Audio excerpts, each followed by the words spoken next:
Okay, welcome everybody. Isn't it nice to have the sun out and warm weather? Feels like spring is coming.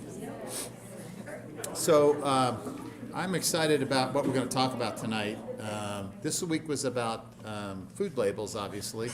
We're going to highlight some of those slides that we presented earlier and then answer any questions that you have. If anybody has food labels that they're stuck on, I've got a really interesting visual here that we'll go through when we get there. This is really good marketing, so we'll go over this. But before I start tonight, we've asked one of our past participants, one of our friends, who's has a lot of great stories to tell, Pat Beadle. And is John with you? He's in the truck with Warrior. He's in the truck with, what's the dog's name? Warrior. Okay. Warrior is a 1-year-old German Shepherd puppy that I might just go sit in the truck with John and play with the dog. That's my dream The dog. driver's seat's open. Okay, I might have to go. Is he out here? He's right out front. Oh, in the front. Okay, I might have to say hi. So anyhow, Pat, I'm going to let you come up and share your story or what you have to say to the group, and then I'll take over. So if you can stand right here, they'll be able to see you on the camera too, and be able to hear you this way. Well, I didn't want to bring you this can take your book mask with me. off. Oh, good. I can breathe. Oh. We'll lose everything here. There goes his. Thought I'd bring my phone up so I can see what time it is. Hello. My name is Pat Beadle. I'm married to John Beadle, over 40 years now. And I've been a part of this class a number of times, and it's an excellent eye-opener to what's going on in the food chain, just in the food chain. Now, I have some things here I want to pass out, kind of give you a visual of who I was 15 years ago, and I'll hand that to you. And then here's one more. And my story is, let me get my little cards out here.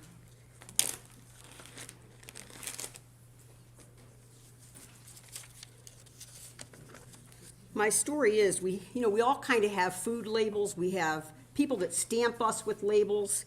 And my upbringing was in Holmes County up until the age of 12 years old. And our area there was Carb City. I mean, mashed potatoes, gravy, noodles, all of those things.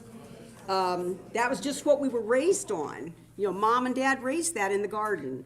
And but at 12 years old, my parents made a big decision. It was a culture shock for me, and we moved to Massillon, from that cultural setting into Massillon. And as a child, our snack was shredded cabbage and salt. Mom would sit us down to watch TV, and we're eating shredded cabbage and salt. It was crunchy, it was salty, and if you think about it, was it not healthy? Absolutely. We moved to the city, and guess what our snack became? Chips. Oh, the corner store. We didn't have a 7-Eleven out in Holmes County. I mean, you had to walk about a mile at least to get to the store for chips. So the cabbage and salt was Mom's thing, and we just went along with it.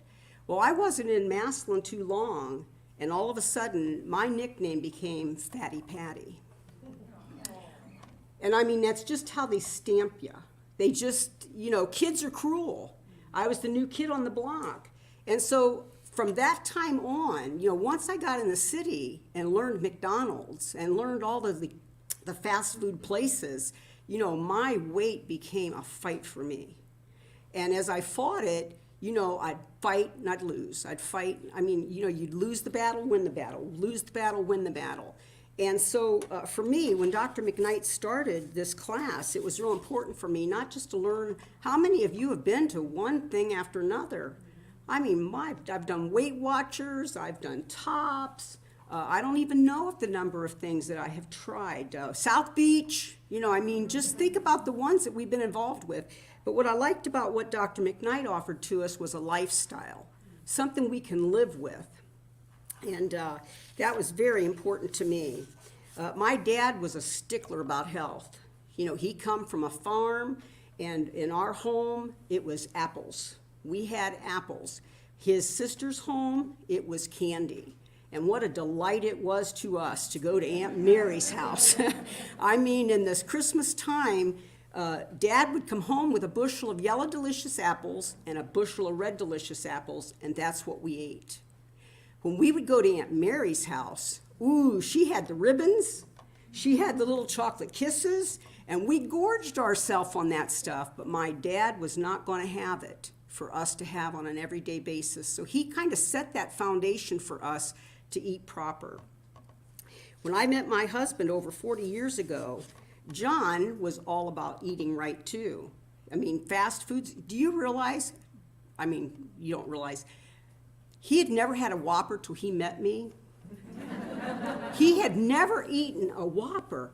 We met and I said, hey, let's go eat. And he goes, where do you want to go? I said, Burger King. And off to a Whopper we went. And he said, this is really good. You don't know what you've been missing till you met me. So anyways, we started, you know, that was kind of our thing. We're social eaters. And so Whoppers was something that we enjoyed. But John had a basis too that was health-minded, just as my dad did. And one of the things that helped him, and I brought this along, he read a book when he was a little boy called Yourself and Your House Wonderful. This is really an old book. I don't even know if you can find it, but I would encourage you, if you can find it, read it. It talks about your body in just the most neatest little way. You've got elves in your stomach, and they get upset when you eat too much. That's a good question. H.A. Gruber, Guerber.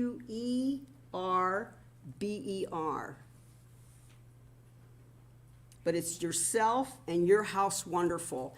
And it'd be, as a child, he read this. And as a child, he would remember things like, oh, I don't want to eat that because my stomach elves will get upset. I don't want to eat this or drink that because of this happening. So he was very, you know, it was wonderful to meet him and realize that he was health-minded too. Like I said, we're social eaters. So we would eat right, we'd play bad. We'd eat right and we'd play bad. But Dr. McKnight started this class, and we thought we better go to that. And so here we are at Fit for Life, and the picture that's being passed around there is back 15 years ago of ourselves. That was our 25th wedding anniversary. And the thing that I want to encourage you to do is all of this that you're, as he downloads what he's learned into your heads, trust me, it's going to unfold in you for the rest of your life. Label reading, for example. We've done Cleveland Clinic Nutrition back up in Cleveland back in the 80s. And when Dr. McKnight said, we're going to do label reading this week, and John and I remember us talking about, well, we don't really need to go to that class. We've had that class at Cleveland Clinic, and we learned all kinds of stuff. But we came to the class anyways, and lo and behold, the marketing tricks that are out there are astounding.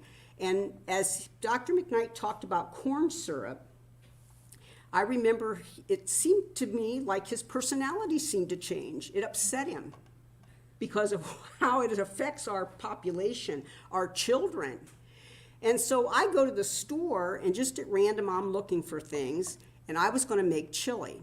And I was at Walmart's, and I went to get my beans, my kidney beans, and I thought, oh, I don't have to read this label. Guess what's in a can of kidney beans? Corn syrup. High fructose corn syrup. I was shocked. I couldn't believe it. You know, and that was the big brands, Del Monte, you know, I don't know if I'm allowed to say that or not, but it's out there now. But, you know, the big brands, the brands you would basically trust, so to speak, it would say beans, corn syrup, water, and whatever else. The Great Value brand said beans, water, salt. And I went, well, this is for me. And that's why what he's presenting tonight, this label thing, is really, really important. I had never heard anyone mention about read the ingredients before until my mother-in-law mentioned it back in the 80s. Well, what's in that bag? Well, I don't know.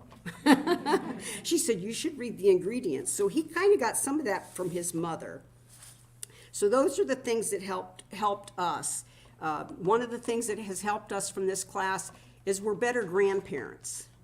The grandchildren will come with a bag of goodies of some kind. Oh, Pawpaw, you got to try this. And he'll say, what's in it? Well, I don't know, but it's really good. And he'll say, well, let's look. Talk about ruining their day. You know, oh my, it wasn't as good as they thought it was. He said, I can't eat that. That's not good for my body.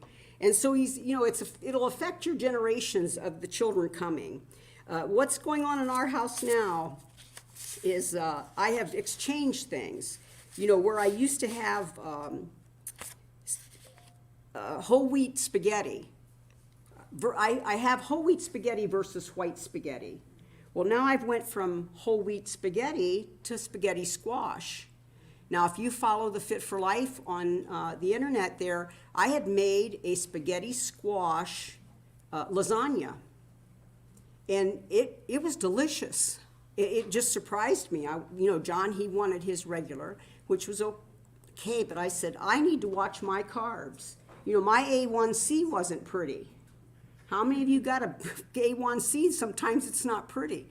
And that scared me. I have an aunt that I lost in her mid-50s to diabetes, and I didn't want to go there. And so, you know, I tried to really fight back with what my body wants versus what it gets. So spaghetti squash is my new dish. We want to enhance creative dishes versus to build our health versus destroying our health. The things that we eat, truly, junk in is junk out. I mean, we're going to get bad blood reports. I've already shared with you about the Cleveland Clinic nutrition, the label reading, and about the kidney beans, and about these grandchildren of ours that, they just say, oh, no, Grandpa, not that. My A1C, I had a bad A1C. It was high sixes. And I wanted to see a diabetic educator. And so I did. And she kept saying to me, well, when you become diabetic. And I said, no, that's why I'm here to see you, is to I'm not going there. I want to know how to eat to not go there. And so I learned how these carbs, as my niece Tina told me one day, Aunt Pat, them carbs is a devil. And I thought, you know what? They are. You know, you eat them, and do you not want more? Who can just eat one Lay's potato chip? That's a joke. I mean, so basically, we're talking about reinventing ourselves. You know, no, I'm not going to become a diabetic. My last A1C was in the 5s, and I'm thankful for that, but I have to work at it. This isn't just a give me.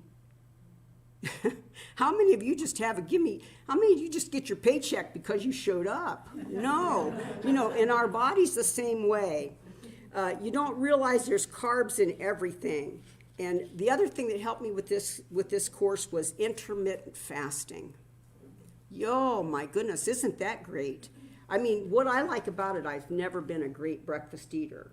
And I'll tell you why, because I like all the bad stuff.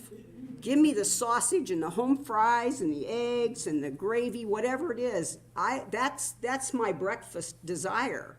And so for me to be able to eat an early supper and not eat until 11 o'clock in the day or 12, and I'm kind of eating, the other part is that early evening supper. Dr. McKnight says, don't eat 2 hours before you go to bed.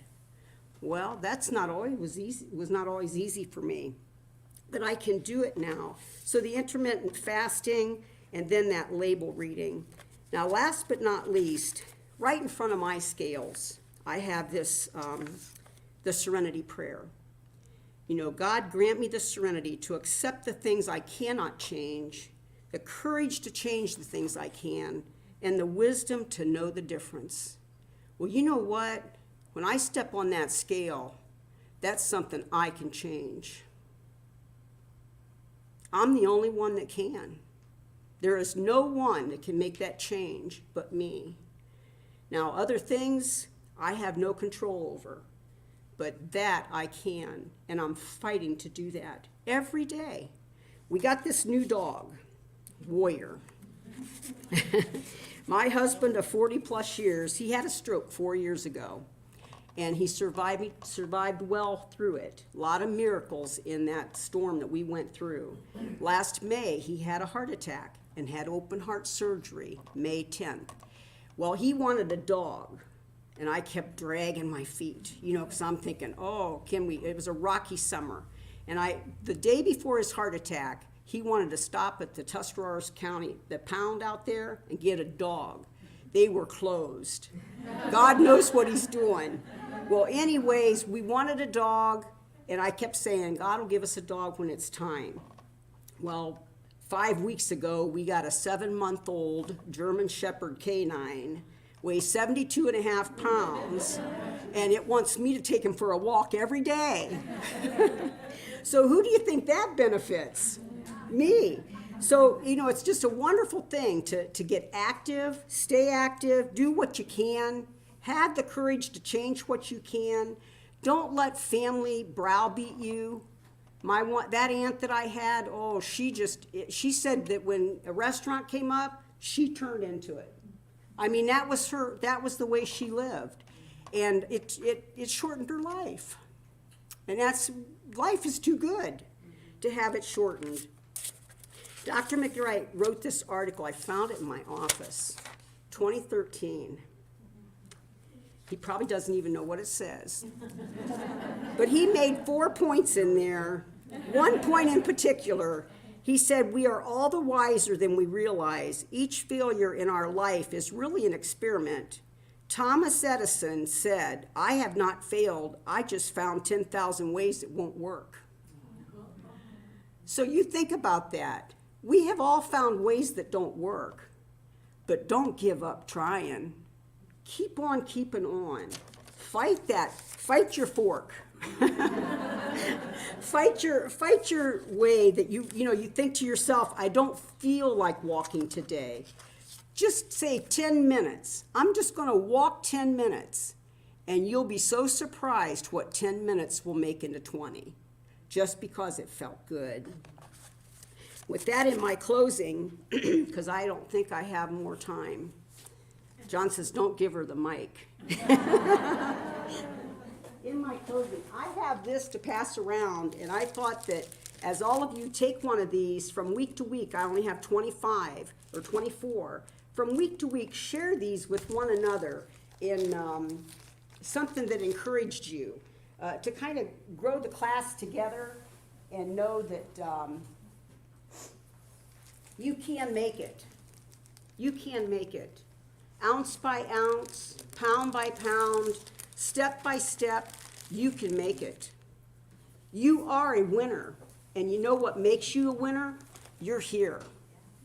You are here. And that's what makes you a winner. And you won't go from this class and be the same. You can't be. Dr. McKnight makes sure of it.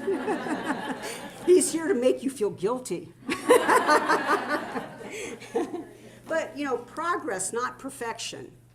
And I want, every one of you that can take one of these. They're all different kind of sayings. And put them on your cabinet. I have them hanging on my cabinet. And last but not least, Dr. McKnight, we always bring you a goodie. Those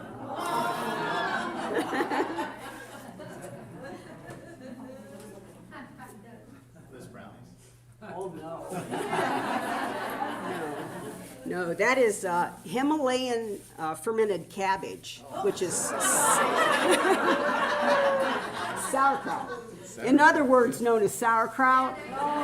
With we have an organic vegetable-fed hog. That's the pork from that hog, and then it's smashed cauliflower instead of mashed potatoes. So he's used to us in and out of the office with different things, and the man knows what he's talking about.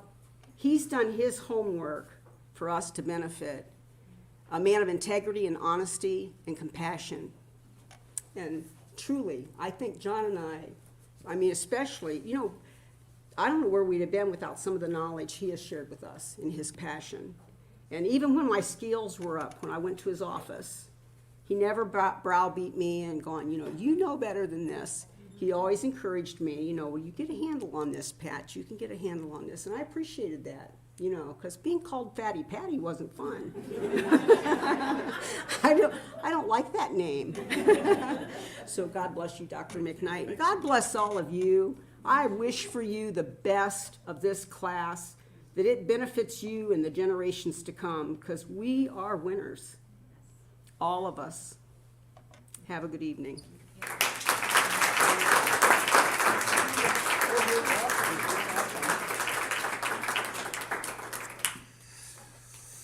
Okay, she's wonderful. She's very encouraging. All right, thank you for coming, and next time we'll bring Warrior and John in. All right, so before I go over some of the highlights from last week, I wanted to share with you a story about somebody who has been in my life since 1978. I don't know how long that makes it, but this is Becky. This is my sister-in-law. I'll tell you how I met Becky. I was a senior in high school. I went to this dance with my two buddies, and I had on my Letterman's jacket. I was a hotshot senior with all the pins on my letter jacket.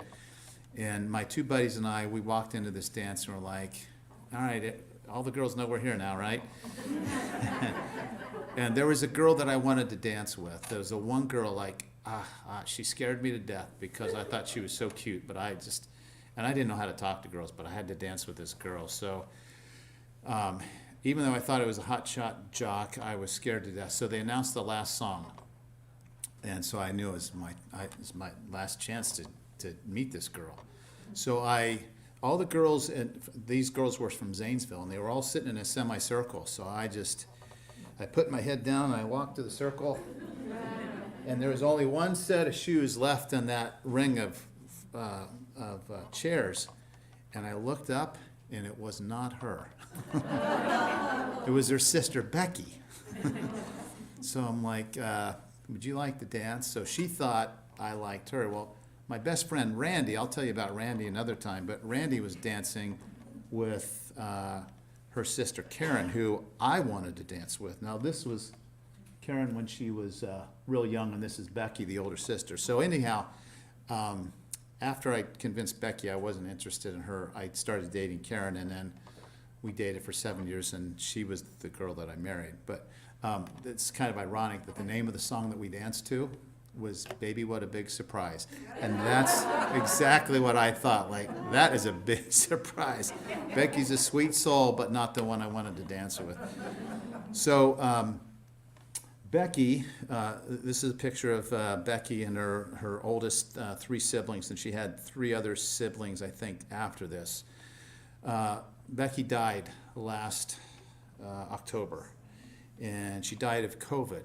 So she was having COVID symptoms and was trying to manage it at home, talked to her doctor, and they said, finally, you need to go to the hospital. And so she was in the hospital in a regular room for 8 days, and it finally got so bad, she said, I can't even talk on the phone. All I can do is focus on breathing, because if I don't do that, I feel like I'm being asphyxiated.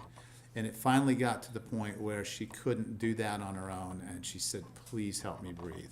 So she was put on a ventilator, and she was on a ventilator for 3 weeks. She had a handicapped boy. Her middle boy was handicapped. He's like 40, and then an older son who was not really there for this, and the younger son who was the rock and helped get her through, or get the family through this.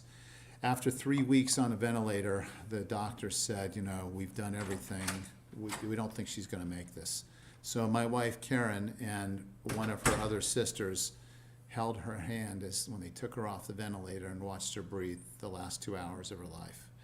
And my wife said it was the sound of death, the smell of death was awful. The secretions, the tongue hanging out of the side of her mouth, all that was awful. But she knew Becky was finally at peace. Becky had had a pretty rough life. And so she was 62, I think, yeah. And so it was, in a way, it was a blessing because she wouldn't have wanted to have lived the way she would have lived off the ventilator. But I wanted, this is just for an instructional purpose here. These are the presenting comorbidities and outcomes of 5,700 patients who were hospitalized with COVID-19 in New York City. Now, this was early on during the pandemic. So 60% of those people were obese. 53% of those people had hypertension, and 31% of them had diabetes. 86% of these people who had poor outcomes with COVID had at least two of these conditions. Now, from what you've learned in Fit for Life, what condition these diseases all have in common that starts with an I? Inflammation, right? And I think I mentioned early on, when there's inflammation from an infection on top of an underlying inflammation from diabetes or high blood pressure or obesity, that is the struggle when people get COVID. It's 10 days later after the inflammation really ramps up. Are they going to be able to recover from that? And Becky was not able to recover. She had two of these conditions. She was obese and she had hypertension. With inflammation comes insulin resistance. So she had insulin resistance as well. Okay, so that comes back to what we've been preaching all along. And that's what Pat said, low carbs, do not become insulin resistant. You eat carbs, you eat too much sugar, you won't necessarily be diabetic, but you'll have insulin resistance, and that will make you more inflamed. Makes you more vulnerable to die from these bad diseases, but also more vulnerable for arthritis pain, joint pain, muscle pain, fatigue, insomnia, high blood pressure, diabetes, heart disease, stroke, all those bad things. So inflammation and insulin resistance is bad. And unfortunately, this was the outcome for Becky. When we went to she lived in Columbus, and the day we went to the cemetery, they were digging graves all over the place. There were like 6 graves being dug that day. And her section of the cemetery, there were, I don't know, 30, 40 graves that had all been dug within the last couple of weeks. It was just terrible. Fortunately, we're seeing the COVID rates go way down. So let me give you something a little bit more on the positive side. So this is Kurt Richter. He was a biochemist back in the 50s. He did some really interesting research. He did this, the research was with rats. So he took domesticated rats, he put them in a bucket or a beaker with water, and said, I want to see how long they can survive before they drowned. Sounds cruel, but. So he had 12 domesticated rats. The first rat swam around the top of the water and then said, I want to see what's on the bottom. So swam around the bottom of the water and drowned within about 3 minutes. Then the next 2 rats, they just went to the bottom, swam around, and they drowned. The next 9 rats, they swam around the top and lived about 15 minutes before they succumbed. Okay, so the conclusion is rats can swim for about 15 minutes before they die. Then he said, I wonder what wild rats would do. Wild rats are ferocious. They're in the wild and they're used to water and swimming in sewers and stuff, so they ought to be better at surviving. Those rats all died within about 3 minutes. They all drowned. So he said, there's something interesting here. So he did another study. This study was really what he was known for. He repeated the same study with domesticated rats. And this time, he put the rats in the bucket individually, and he let them swim. And just before they were drowning, just before they went down, he picked them up, he dried them off, he held them, he pet them, he let them recover, and then he put them back in the bucket to see how long they would swim. Pretty simple, right? So there you go. Now, the rats all, without help, would die they would drown in 15 minutes. Do you know how long this group of rats survived this study? 60 was the number. What are the units on the number? Minutes? 60 hours. They lived 60 hours. So do you see what the conclusion is we're going to make here? Well, you can read on the handout. that our perspective is powerful. These rats had been rescued once, and they thought if we just keep going, we'll get rescued again. We're not going to give up. You see this on people that, they're in a ship that goes down and nobody knows they're at sea. Those people feel hopeless. They tend to give up. But people who they're sure that plane's going to come or a ship's going to come, they can go on and on and on, surviving. So when we're hopeful that our circumstances are temporary and change is possible, we can achieve more than we ever imagined. And we can survive longer than we think we could. So I've seen this with COVID patients too. I've seen COVID patients who just refuse to give up. I had a patient that I thought, no way she's going to survive. She survived it. She had a lot of support, a lot of reasons to live. So this is a powerful conclusion. You all saw my picture of my arm, right? For 2 weeks, it was not getting better. I was starting to panic because I know some of the complications that can happen from something like this. I knew that I could potentially have an arm that would never bend again, an arm that would have constant pain, and I freaked out. I'm like, I've got to get this fixed. So when I saw the orthopedist 2 weeks ago, he said, hang in there, just put heat on it, take some anti-inflammatories, it should go down. And as soon as he said that, I trusted him. I started putting heat on it. I took some steroids, low-dose steroids, and within a week, the arm was really improving. So now, little swelling, and it's almost fully functional again. So that is, to me, that's an example of hope, right? He instilled hope that it's going to be okay. When I hurt my arm, I couldn't do anything. I couldn't play basketball. I couldn't lift weights, which I do 3 days a week. I play basketball 3 days a week. I was not active, and for about 4 or 5 weeks. And so I got a little discouraged, and I was eating things I shouldn't eat, and I wasn't burning calories, and I started gaining a little bit of weight.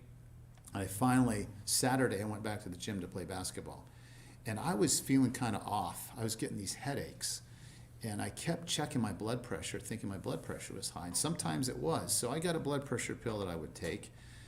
Friday, I thought, I think it's high again, so I took another blood pressure pill.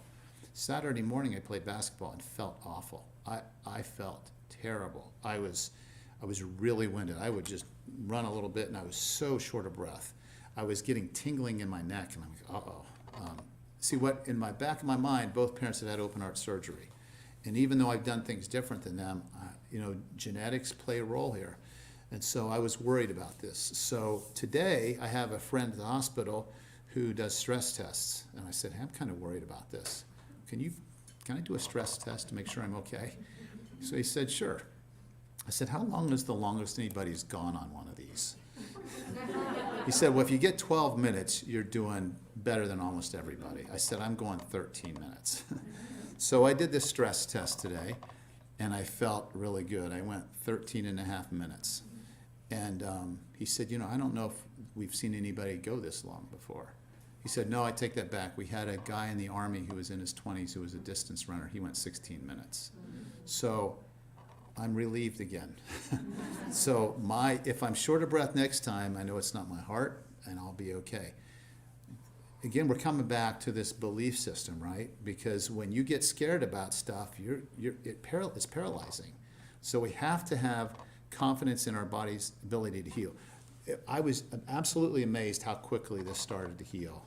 I knew I had to give it some time, but once I relaxed and started just saying, I don't care if it's stiff, I'm going to bend it, I'm going to move it, I'm not going to hurt it anymore, it started to heal quickly. So our body heals quickly, but again, it's having that hope that things will be okay. This was a study that I came across last fall from the Journal of American Medical Association, 2020. The effect of high-dose omega-3 fatty acids versus corn oil on major adverse cardiovascular events in patients at high cardiovascular risk. So these are patients who are worried about having heart attacks, and we're going to see if there's a difference between reducing their risk of heart disease by giving them either omega-3 fatty acid, which are anti-inflammatory because they're high in omega-6s. Corn oil is very inflammatory. It's high in omega-3s are high in omega-3. Corn oil is high in omega-6 fatty acids. So this is how we feed our beef that we eat at Roadhouse, right? we raise them, put them in a feedlot, give them a lot of corn, and they taste great, but they're high in corn oil because they're eating a lot of corn. So their meat's very inflammatory. So we eat that and we get inflamed. So this was the study. And so 13,000 participants in 22 countries, double-blind randomized studies. So those are the strongest studies, the most believable results. And all of these participants were on cholesterol medicine and had known heart disease. So we're picking the sickest of the sick patients, and we're seeing which one of these two does the omega-3 fish oil make a difference versus corn oil. Okay, so the treatment group had 4 grams a day of fatty 3 acids. So we talked about that, right? That's 4 big gel caps of fish oil, okay? That's a lot to swallow. Okay, and the control group had corn oil. And the conclusion was there was no significant difference in major cardiovascular events. Okay, so that's saying basically it doesn't matter if you take fish oil or not, it's not going to reduce your risk of heart disease, right? So these findings did not support the use of omega-3 formulations to reduce major events in high-risk patients. Okay, but what do you guys think about that? Well, I showed you a slide when I showed you my lab results. How much does 5 grams of fish oil lower your bad cholesterol? And I showed you what I did. Mine was 152 with nothing, went down to 128 with 5 grams of fish oil. So that is statistically significant. That's notable. But when I started eating the way we're talking about eating, it went down to 98. That's a lot more powerful. So when I say supplements supplement a healthy lifestyle, that's what I'm talking about. We heal with our food more than our supplements. Okay, and what are the other issues here? As far as if we're trying to reduce the risk of heart disease, what kind of advice would you give somebody? You want to reduce your risk of heart disease, what would you tell them? Cut out corn oil. Corn oil, excellent. Inflammatory oils high in omega-6s. What else would you tell them to do? What would you tell them is the root cause of heart disease? Oh, you guys got it. Inflammation. And what is the foods? Give me 2 food groups that cause the most inflammation. You already said corn oil, carbs, and omega-6 fatty acids. So you guys are you're so smart. This is really, really good.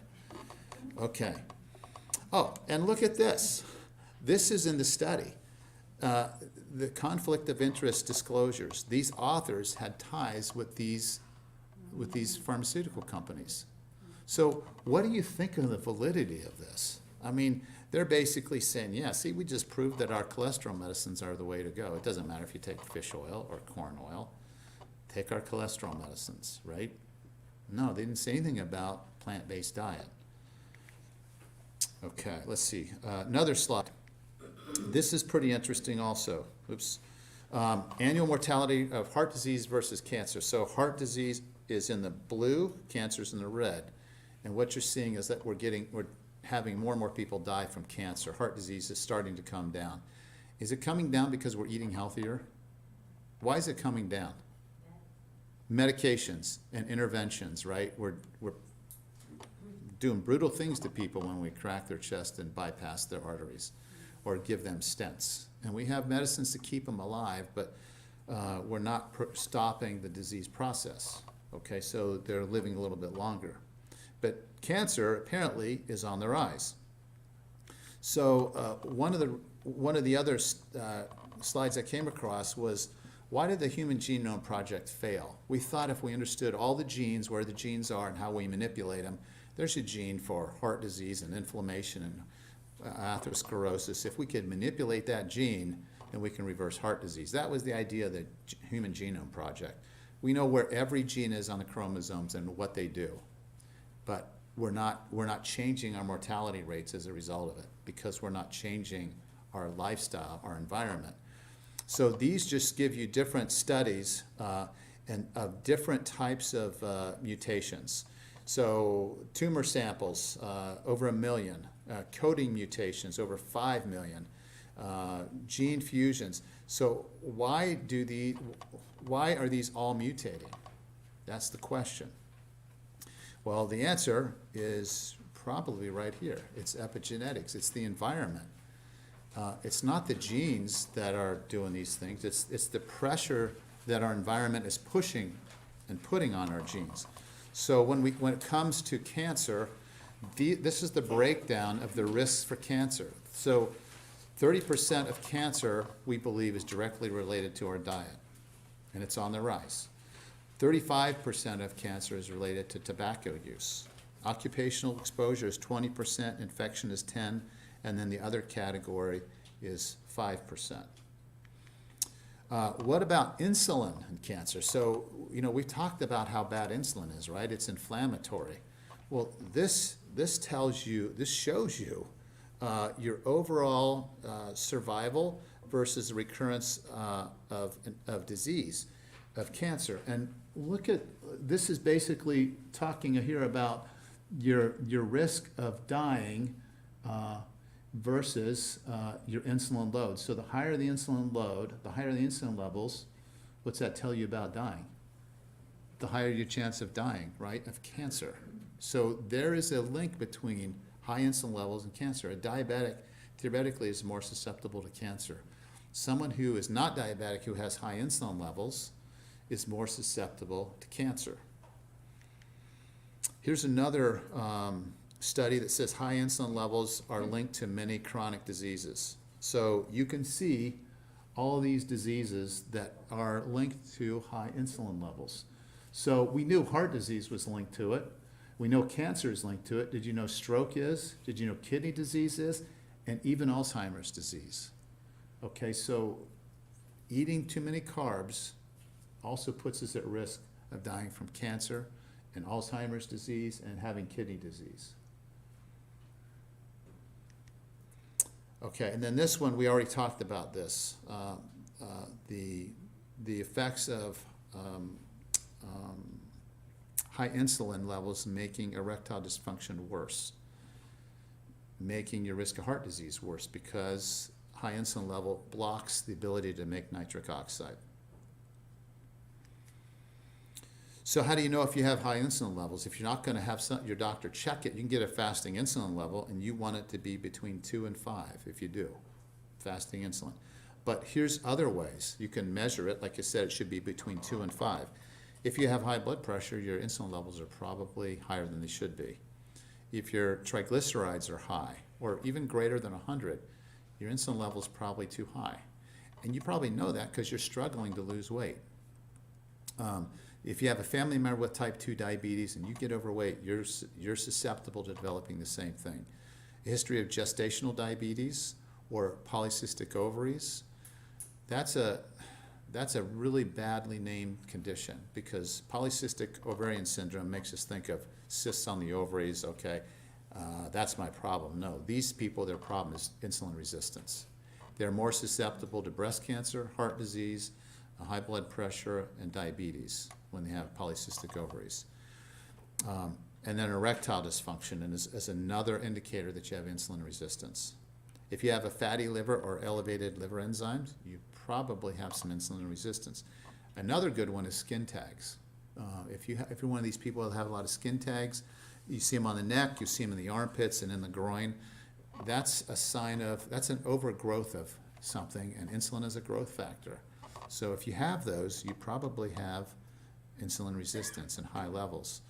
Also, people with polycystic ovaries who have very high insulin levels, they'll have a dark patch on their neck and their armpits, like a brown velvety kind of a patch.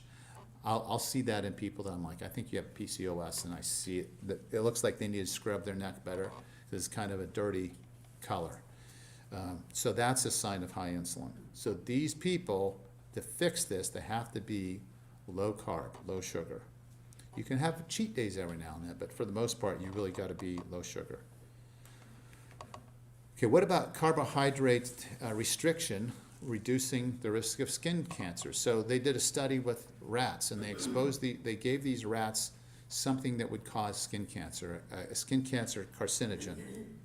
And then they said, okay, one group of rats, you guys can eat whatever you want, as much as you want. And their skin cancer recurrence rate was over 60%. Then they took one group and said, no, we're gonna restrict your calories by about 50%. And their recurrence rate of this cancer was about 40%, versus the group that said, we're restricting your carb intake. And their cancer rates were even more like 25%. So can you see, that's over a 50% reduction in cancer risk by keeping the carbs down or just eating as much as you want whenever you want. So we have more power over cancer than we realize. So if you're going to increase your risk of cancer, I don't know if you knew this, we all know that age does. The older you get, the more likely you are, but people who are taller tend to have more cancer, especially the really tall people. They got a lot of cells. They got more cells than shorter people, and there are a lot of cell division, so they're at higher risk. Insulin resistance is a growth factor. Obesity increases your risk by 62%. And then if you want to reduce your risk, you got to reduce the insulin level. Vitamin D levels, when you're diagnosed, if it's low, your risk of cancer is higher. There's no problem. In fact, I think everybody should take at least 5,000 units a day of vitamin D. Being normal weight reduces your risk. Drinking alkaline water, there was a study that showed this, especially with prostate cancer. That's a positive benefit. Exercise, 3 days a week with cardio and 2 days a week with strength training reduces your risk of cancer. Okay, and then, yeah, they did a study with these people who were doing this. They were doing this kind of exercise, cardio for 3 days a week, strength for 2 days a week. They looked at their blood, and their blood after exercise killed cancer cells in a petri dish. So exercise, getting your heart rate up and straining your body in a healthy, safe way we call it apoptotic. It kills cancer cells. So these are the things you do if somebody tells you you got cancer or you're worried about it. This is how you fight it. And we also know that people that eat fewer calories, which is kind of up here, reduces your risk of cancer. So just remember that, because that wasn't in week 4 and probably should have been. All right, so let me just go over briefly the food label section that we talked about. So food labels, they give you all this information, right? But just remember, they're really selling a product. They're giving you information, and they're bragging about the nutrients that they think is going to entice you, but they're really there trying to sell a product. And it's not often, those foods are not often conducive to optimal health. And the more you read them, the better you get. So hopefully now, after last week, you guys are looking at food labels and starting to get more comfortable with them. So we got another 5 or 6 weeks of classes. When you come across labels that confuse you, bring it in and let's talk about it. Okay, so we talked about this, and looking at the food labels. Is it easy for you? And your name is it Andy? Andy? Okay, Andy brought this in. This is Body Armor, strawberry banana super drink, and it's touted as super hydration. And I think someplace, didn't you say it was talking about antioxidants? On the side. Okay, yes, it says natural flavors and sweeteners, coconut water, electrolytes, antioxidants, vitamin A, C, and E, and then all kinds of B vitamins. And I'm struggling because I don't. Sugar, 52% of the daily requirement. Yeah, 28 grams of sugar. So this tastes good, right? It's only $1. It's only $1, yeah. That's, for most of us, that's half of our sugar intake for the day, or carb intake, entire carb intake. And so, let's see, what type of sugar? Pure cane sugar, which is not as bad as high fructose corn syrup, but it's way too much. And then, let's see if there's any other sugars in here besides pure cane. It doesn't look like it, so that's it. But it's the second most, after filtered water, that's the most prevalent ingredient. So it's got antioxidants, and it's the vitamins A, C, and E. But with 28 grams of sugar, is the net effect going to be antioxidizing or oxidizing? It's oxidizing. And I can guarantee if we put an oxidation reduction potential meter in this and we measured it, it would be positive, which is It's oxidizing when it's positive, okay? The water that I drink is negative, it's antioxidizing. So this sells, but it's marketing, right? I mean, it's banana strawberry, that sounds good. You know, it's Body Armor, it's a super drink. It's got antioxidants and vitamins in it. I mean, all this is marketing, and then you read the label, and then you realize it's not a good choice.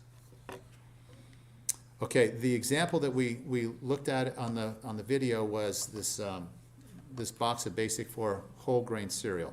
When you first look at that box, you're like, oh, that looks good, whole grain, right? And it's got nuts, you can see nuts on it, or almonds, and some craisins, and you're thinking whole grain, and then when we went through this, we realized it was full of sugar, right? Okay, so these are the food label elements, and you don't always get all of these on a food label. If it's something really straightforward, you're not gonna get all this. But something like a product like this, it's got a lot of content, they're gonna show all of these things on the food label. Also, we talked about trans fats. So how many grams of trans fats can you have on a label that you can say there's no trans fat in it? What's the gram? 0.5 grams, right? So that's what they did with Doritos. Right there, 0 grams of trans fat. Right there, partially hydrogenated soybean oil. Partially hydrogenated or hydrogenated is another name for trans fat. Most people don't know that. Okay, so it's not a ton of trans fat, but you're being misled. Then we talked about Triscuit and this definition of reduced fat. This is another good one to just kind of remember what you the requirement you have to meet to say this is a reduced fat. And it has to be a 25% reduction in fat content compared to the original. Okay, so in your little journals, actually, are your journals bigger? We got you the bigger ones. They were supposed to be the little ones. That's meant for you to have with you when you go shopping, and you flip to that page and just go back to this, because there's a cheat sheet for food labels there. It just should not have been printed on a big binder like that. So there's one on reduced fat and trans fats. Then this is where most of you are going to want to pay attention, like Andy did. I mean, he got this. Smart. He's smart. You're all smart now. But total carbs in one serving, which was, I think it was a cup of Basic 4 cereal with a half a cup of skim milk, 44 grams of total carbs. 1 cup there is all you get all day for carbs if you're trying to lose weight. That means you can't have beans. You can't have green beans. That means you probably can't have much salad, because carrots and green and peppers and all those things, they're all carbohydrates. So this is a terrible choice if you're trying to lose weight. Okay, and then we get into dietary fiber, and this is always confusing, right? So dietary fiber is a carbohydrate, but it doesn't contain calories. It just adds bulk that attracts water in your gut and helps you have soft bowel movements. But then it says sugars and other carbohydrates. So why do you think they do this to us? Because do you guys know what that means? Can anybody tell me what's the difference between these two categories? It's confusing, isn't it? They know that most of us don't know this, so they're hiding sugars by putting them in two categories, but when you add them up, they're pretty high. Okay, so sugars, there's no clear definition. They can put anything they want in that category. It's usually high fructose corn syrup or invert sugar, which is another name for sugar, or something else. And then other carbohydrates can be sugar, but often it's the enriched flours, okay, which when you see the word enriched, what's the word you should think about? Deficient, right? It's deficient in micronutrients. It's only enriched with a few nutrients that the FDA said we had to add back. All right, and then there's this thing on net carbs. This confuses people. My wife asked me about this the other day, and I tried to explain it to her, and it just confused her.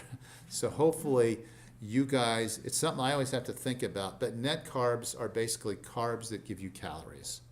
There's two groups of carbs that don't give you calories: fiber and sugar alcohols. Every other carb is going to add to calories. So Okay, so that's basically the difference there with net carbs. Any questions on that? Net carbs are kind of the bad carbs. Then we had sugar alcohol. Somebody, I think last week, was asking about xylitol and sorbitol. These taste sweet on your tongue. They make the food taste like we want it to taste without giving us calories. What was the drawback with too much sugar alcohols? What does that do to you? Yes. Yes, bloating, because the bacteria feed off of this and they produce a lot of gas. So everybody has their own amount that they can tolerate with these sugar alcohols. And then we had Carb Smart. Why is this Carb Smart? Well, it's got sugar alcohol in it, right? So it tastes sweet without calories. And let's see. There we go. So 2 grams of sugar alcohols, and you take the total carbs minus the fiber minus the sugar alcohols, and that's the net carbs. So this says 5 grams of net carbs. So what is that 5 grams of carbs? What kind of carbs are those? What's the net carb again? This is just a review.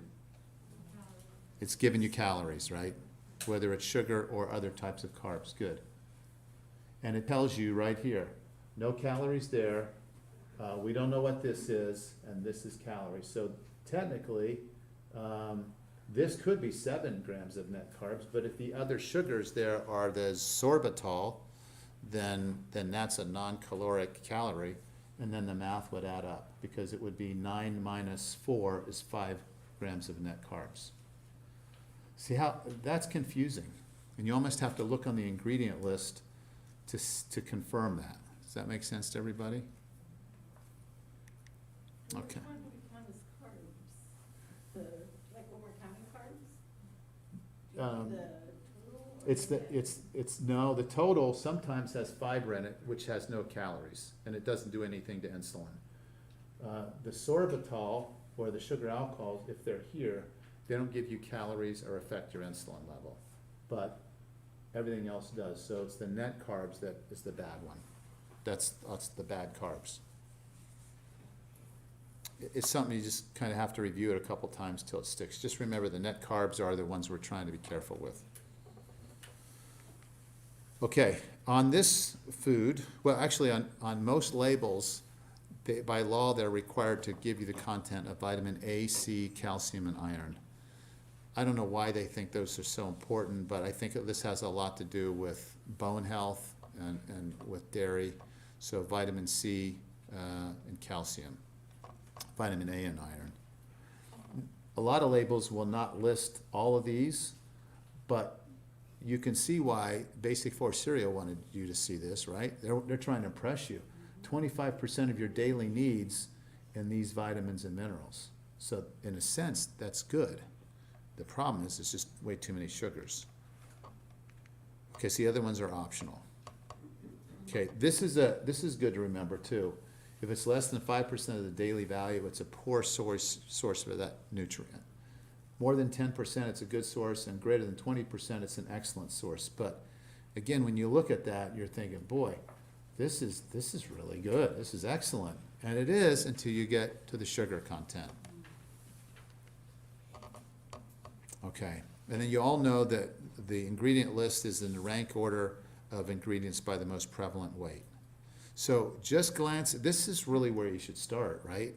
Because otherwise you're going to be like, oh gosh, this is a really good source of all those B vitamins and everything else. But you start counting these, whole grain wheat, okay, there's carbs there. It might not be the worst thing. Then you got cornmeal, then you got sugar, but we don't know what kind of sugar that is. That's probably high fructose corn syrup.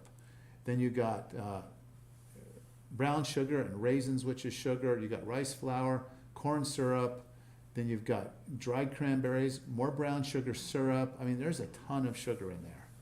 So you know that's going to be sweet. And then we talked about health claims. They have to meet certain requirements, and they can never state how much of a risk or a risk reduction the food is going to provide you, because we don't know for sure. We know that food's part of the equation, but not the only part. So they can only say may or might. Okay, so I kind of went over this already. And then the qualified versus unqualified health claims, that's always a little tricky for me. I have to just remember the definition here. Unqualified means it must meet some type of scientific agreement or a standard. So this is it. Omega-3 fatty acids and nuts may reduce the risk of heart disease. It's not been proven, but there's strong scientific evidence that it does. You can't say taking 10 grams a day of fish oil and eating nuts all day is going to reduce my risk. Because if you're eating donuts all day and drinking Coke all day, it's not going to reduce your risk, even if you're taking those supplements. All right. Let me keep moving here so we can finish. Okay, so heart healthy margarines. One says, Benecol says, proven to reduce cholesterol. Yes, you can say that. Studies have proven it. What you can't say is, you can't say it's proven to reduce heart disease risk because that's one variable. The other one, the Take Control says, helps lower cholesterol levels. Yes, it does. In studies, it does. But it only may reduce the risk of heart disease because there's a lot of other variables. So don't get sucked into these statements that, oh, this is going to keep me from having a heart attack.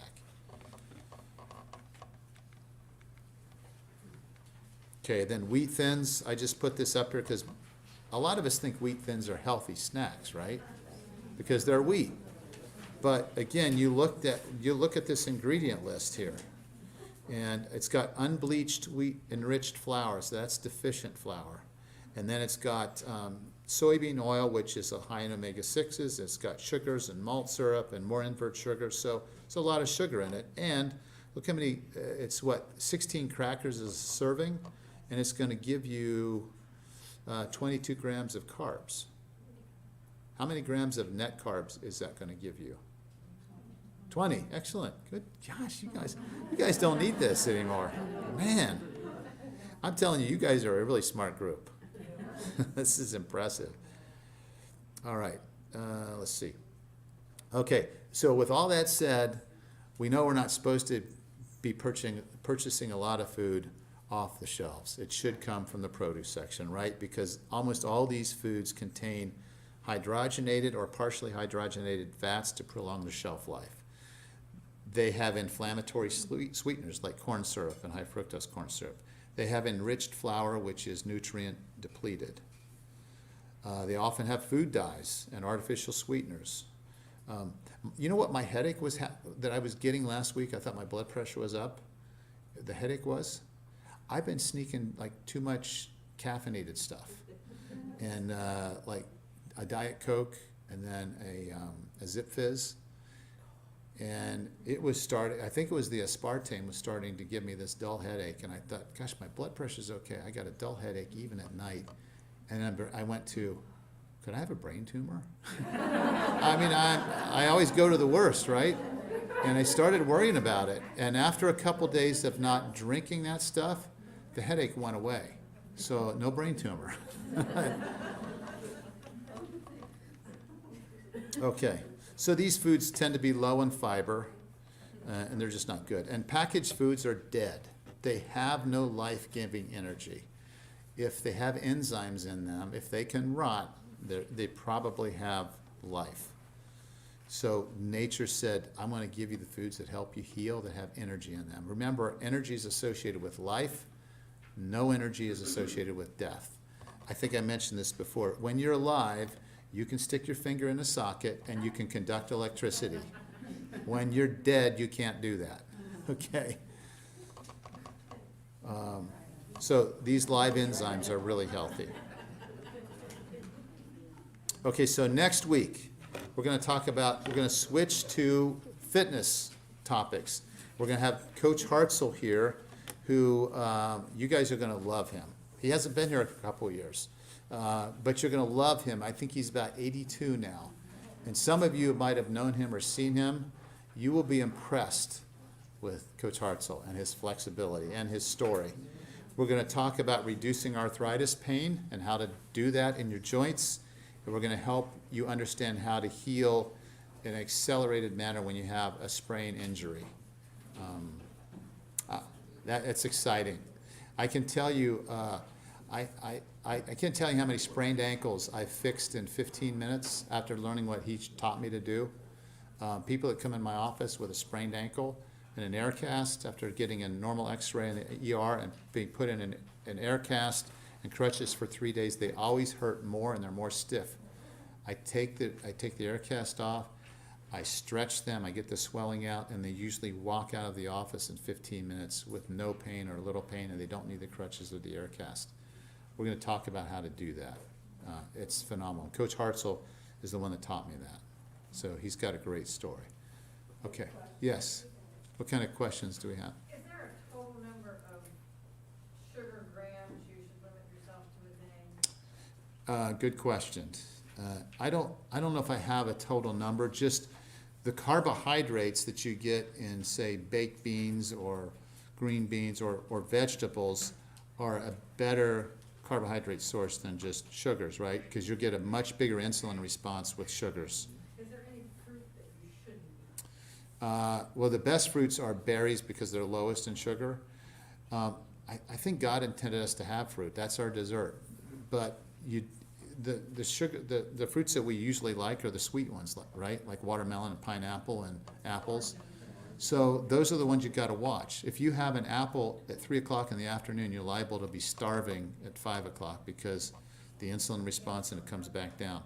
So if you're going to do that, have a handful of nuts or seeds with it so it doesn't make you feel so hungry. Yeah. Yes. I have food from the food pantries, and it's canned vegetables and fruits, so I have been rinsing off the corn syrup and the sodium. Good. Does that work? Yeah, it does. Can anybody tell me what canned fruits or vegetables does to the antioxidants in those foods? It destroys it, right? The heat destroys it. So it doesn't mean it's a bad choice because you still have vitamins and minerals. You're still eating a healthy food with fiber and all the other things, but you've lost antioxidants if it's processed that way. And I took a diabetic class, and it was 30 grams of sugar you're supposed to have a day, or under that. Okay, all right. If you're talking about the sugar like brown sugar and table sugar and all that, honey, you have to watch that because 30 grams may not be enough to really help you lose weight. I'll tell you when I know you've lost weight, if you had an insulin level of 7 and you see me in 2 months and your insulin level is 3, I'll say, how much weight have you lost? Because I know you've lost weight when that goes down.